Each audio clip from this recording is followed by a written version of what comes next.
everyone, and in this video lesson we talk about the winning game plan, the stage gate model. What is the winning game plan? How does it work? What is the roadmap and how to create one? Well, let's just dive into this straight away. Look, in this first picture you see a representation of a stage gate model. At the top you see the first phase, and the small little gray stars, the hearts, the circles, they all represent opportunities or ideas for projects that the organization has. At the end of the first phase, each opportunity is evaluated. Those opportunities that are sufficiently framed, they are more promising, those can move to the next phase. And let's say at that phase, for example, business cases need to be built around each opportunity. And once this is done, each business case will be evaluated and only a selection of those business cases will move to the next phase. So in this picture, you see only 4 opportunities that have gone to the second phase are being developed into a project, and only one of them succeeds and moves to the execution phase. So now this simple picture reflects the main purpose of the stage gate model, which is to differentiate between those opportunities that may eventually become a success and those that are likely to fail. So a good stage gate model increases the chances that possible successes move on to the next phase, and also increases the chances that eventual failures are killed as early as possible. We will now take a look at a more detailed approach to the stage gate model, and we look at the horizontal representation of this model, which I know more of you are familiar with. You can see now that the previous model had 4 phases, and the one you can see now has 5 phases, and they are both called the stage gate models. So a stage gate model can have anything from 2 to even 10 phases or more, and it varies from one organization to another or from a project to a project. So let's take a look at the general principles of the stage gate model using 5 phases, which are most commonly used model. So look, every project, no matter what context, what industry, can be broken up into phases and gates. Each phase is distinguished by a separate time period. So let's say usually the team does the work during a phase, and this is when we produce a certain kind of deliverables before moving to the gate for a review and then to the next phase. So look, every gate has criteria, formalized or not, and when the opportunity meets those criteria, then it moves to the next phase. So what is a gate? Look, the gate is where the decision makers decide upon the future of the opportunity. So the opportunity can be either stopped, put on hold, recycled, or continued at every gate. The opportunity can get stopped when it fails to meet the criteria of being an opportunity that should still be done. For example, the value proposition has changed, or the organizational strategy has changed, or the opportunity might no longer be required. You can put the opportunity on hold, which means it is often not the right time to continue for whatever reasons. You can recycle the opportunity, which means the opportunity did not complete all of the deliverables, or another option seems more viable. So the opportunity did not get approval to move to the next phase and needs to be moved all the way back to a concept or even assess phase. And the opportunity moves ahead when it meets the criteria of the gate and it's ready to be moved forward, and there is a still need to move the opportunity forward. So the gate reviews are organized as formal meetings that are controlled by a decision review board members. Okay, so the decision review board chairman, he is there or she is the gatekeeper, and the board must have an appropriate members and adequate resources in order to do the work. So the DRB, the Decision Review Board, should include representatives from all the key functions across the organization. For example, it will have members from commercial, operations, maintenance, technology, and engineering functions, etc. However, the DRB should not include any project team members because it functions as an independent review and approval body. So let's go back to our project lifecycle. Where do we start? Look, we always start from the left and then we move to the right. So we start with identifying what is this opportunity about. So the opportunity might be generated by the marketplace, by a competitor, by a customer. So it might come from the business development department. It might come from exploration or marketing or an operation.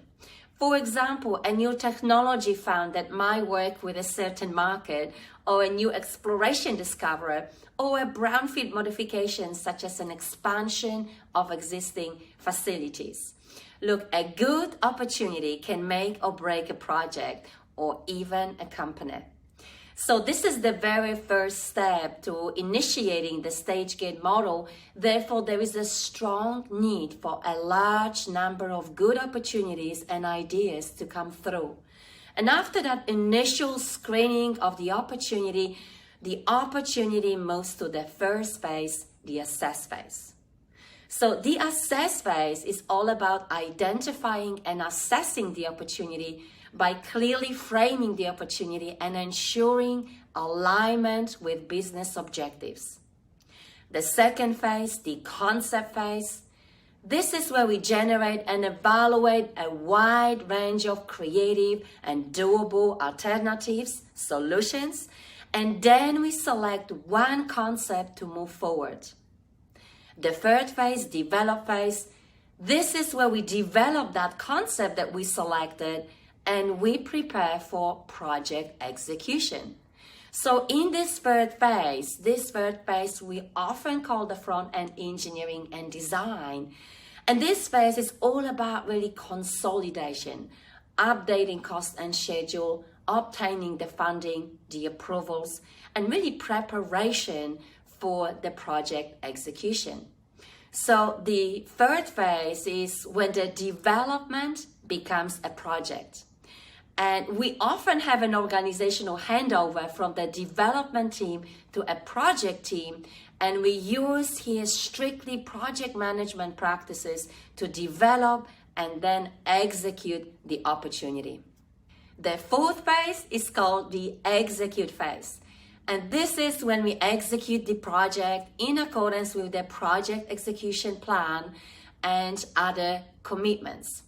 At the start of the execute phase, it is usually when the organization publicly announces that they have a project, although we know that they've had it as a development for a long time before that announcement. And this is where we share openly the cost, the duration, and expected outcomes. And in the oil and gas industry, this gate is called FID, the final investment decision. And then the last phase, which we call the operate phase, and this is where we are moving to a new environment and we begin monitoring and evaluating the performance of the new asset. So look, each gate is directly linked to the previous stage.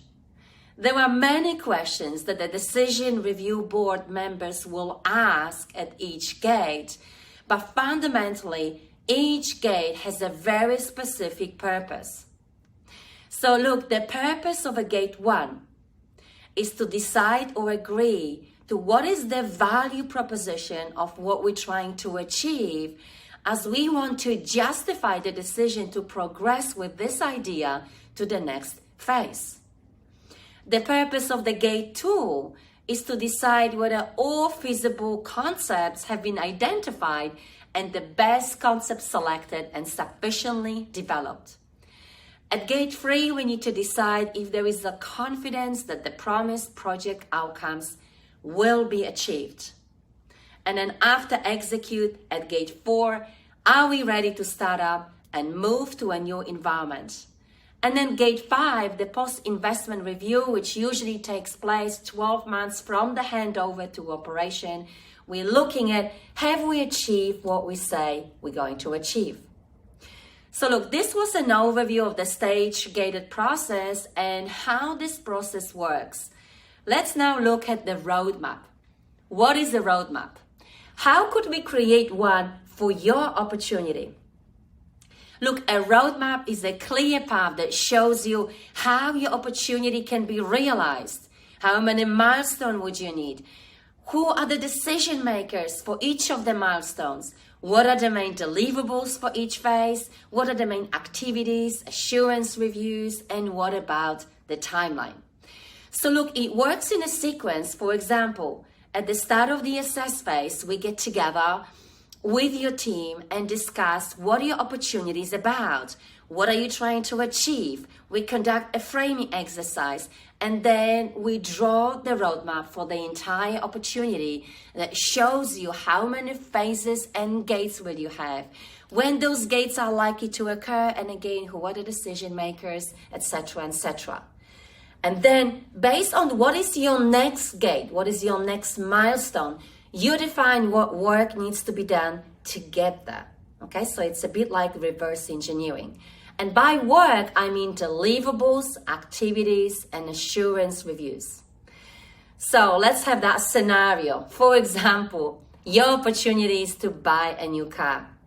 You get together with your family around the kitchen table and you discuss this opportunity. Maybe you just have a baby number 4 coming and therefore you need a bigger car to what you currently have. So look, in this scenario, here are the following milestones, okay? You need to make the following key decisions in order to determine what work needs to be done and in what order. Decision number 1, why do we need a car? We need a clear alignment between everyone who is involved. What type do we actually want? Can we buy this particular type? And the last question, are we going to keep the car? Are we going to drive the car? Look, those are a very logical and sequential and pretty much straightforward questions to ask. And understanding what questions need to be asked will determine what work needs to be done, okay? So that we can answer those questions, move through those gates to the next phase. So as part of the framing workshop, when we create a roadmap, we first identify how many phases and gates we need, what each of the gate is about, and only then we create deliverables plan and assurance plan. So here is another type of a roadmap that you can see, and this roadmap will have 6 phases. So you can see what happens is we split the concept phase into concept select and concept definition, okay, which is a very common approach for more complex projects. So this roadmap looks slightly different, but you can see all of the key elements are exactly the same. We still have phases and gates and timeline, decision makers, activities, assurance plan, etc. And look, there is another scenario. Let's say your opportunity is to live in a beautiful home in Malibu, California. Then you could distinguish between concept select and concept definition by adding an extra gate. For example, your concept select could be, well, is this 2-story or is it 1-story? Okay. Once you select the concept, you then develop that concept and then you make that concept ready to move to the next phase. You can also do the other way around and combine phases by taking one gate away. And more on this topic we cover in module 4 when we talk about scalability principles. So look, the roadmap, which is really a 1-page work plan, is used mainly in the first and second phase. So your roadmap needs to be agreed upon by both the development manager, the functional managers, and the decision makers at the start of the assess phase before the actual work begins. And if you look at that roadmap, you see it can be an excellent communication and storyboard tool that you can use to explain to various stakeholders, key decision makers, what the opportunity is about, as well as it could also be a great introduction guide for your new starters joining the team. So you can see that the stage gate model requires many people to be involved in decision making, often executives at the top level, and it requires that those people sit at every gate of every opportunity to make a decision on whether to continue the project or not. So the game winning plan and the roadmap involves constant communication and checking in between the team doing the work at the ground, the business managers, and the decision managers who make those decisions about the future of the project. So ultimately, we're trying to increase the chances of bad projects being killed and lower the chances of a good projects being weeded out. So the stage gate model is designed to do that by helping you to manage risks and drive the uncertainties down. So each phase is progressively more expensive than the one that precedes it, but the various activities involved in the phase are designed to drive the uncertainty down as you move from left to right through your model. So as you can see on this slide, the opportunity to create value exists mainly in the first 3 phases of the project lifecycle. We call those phases the front-end loading phases. And this is also the time when we have more control of project cost. So once we are in the execute phase, we have often lost the control over the cost. And this is the time when we really need to focus on maintaining the value of the opportunity through good project execution. So the importance of the first 2 or 3 phases is to pre-plan early, develop your opportunity, your idea, when the ability to influence changes in design is relatively high and the cost to make changes is relatively low. So these early gates play a very special role to keep the stage gate process going, as this is when we evaluate whether to go or whether to kill the opportunity by asking the question, are we still in the game? And this is when we consciously make the choices about the future of the opportunity. And this is, to me, what is really the most exciting.